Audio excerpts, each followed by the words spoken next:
চিন্তা করছে যে মোহাম্মদ তো সাধারণ মানুষ নয়, যদি গাছ হয়ে যায় তাহলে তো আমাদের মুসলমান হতে হবে। ব্রাদারানি মিল্লাত ইসলামিয়া, কাফিরগণ সরদারকে বলছেন, সরদার আপনি তো শর্ত দিলেন ওই মুসলমানের নবীকে যে বীজ থেকে গাছ হবে, ফল হবে, ফল আমাদের খাওয়াবে আগামীকাল সকালবেলায়, আর আমরা মুসলমান হয়ে যাব। কিন্তু মোহাম্মদ কিন্তু সাধারণ মানুষ নয়, যদি গাছটা হয়ে যায় তখন কি হবে? বলে তোমরা কি পাগল হয়েছো? গাছ একদিনে গাছ হতে পারে আর একদিনে কি ফল হতে পারে?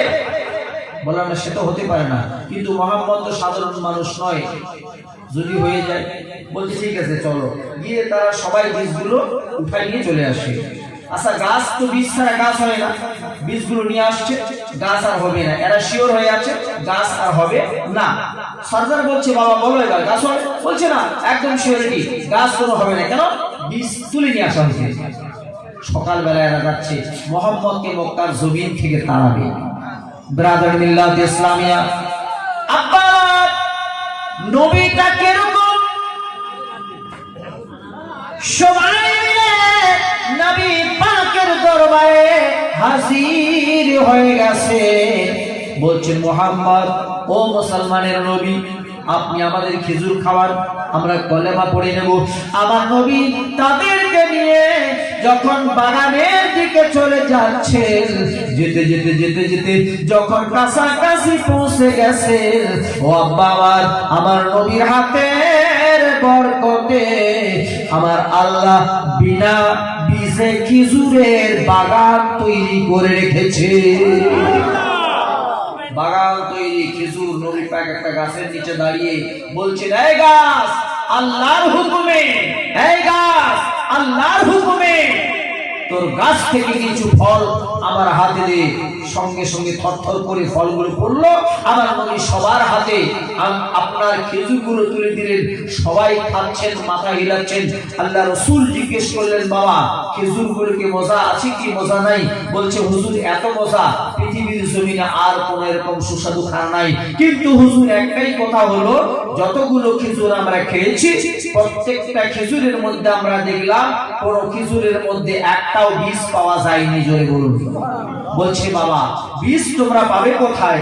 কারণ গতকাল যখন আমি বীজ লাগিয়ে দিয়েছি আর তোমরা তো বীজগুলো তুলে নিয়ে চলে গেছো, তাহলে বীজ পাবে কোথায়?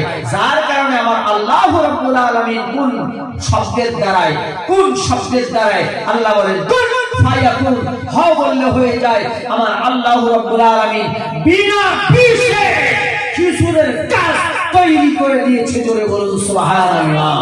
সে নবী আমার, সে নবীর মাহফিল মক্কার জমিন নবী আসলো।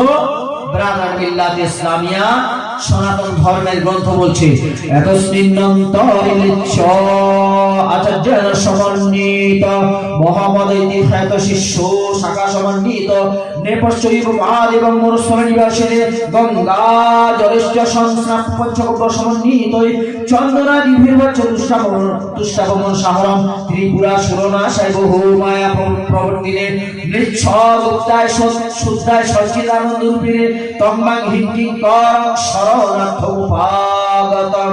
জোরে বলুন সুবহানাল্লাহ। যাই হোক বাবা, আমাকে শেষ করতে বলা হয়েছে, বেশি আর বাড়াবো না। সবাই আপনারা সকলে আমার বক্তব্য অনেক শোনেন এলাকায়, ঠিক কিনা? ইনশাআল্লাহ হায়াত বাকি তো মোলাকাত বাকি, আবারও শুনবেন। কিছুক্ষণের মধ্যে আপনাদের সকলে, আমাদের সকলে শ্রদ্ধাভাজন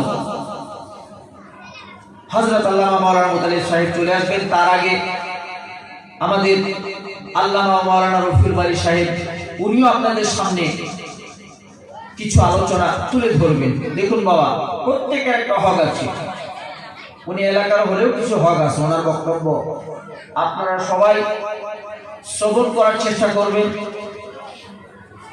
আমার সংক্ষিপ্ত বক্তব্য তাড়াহুড়ো করে বলেছি,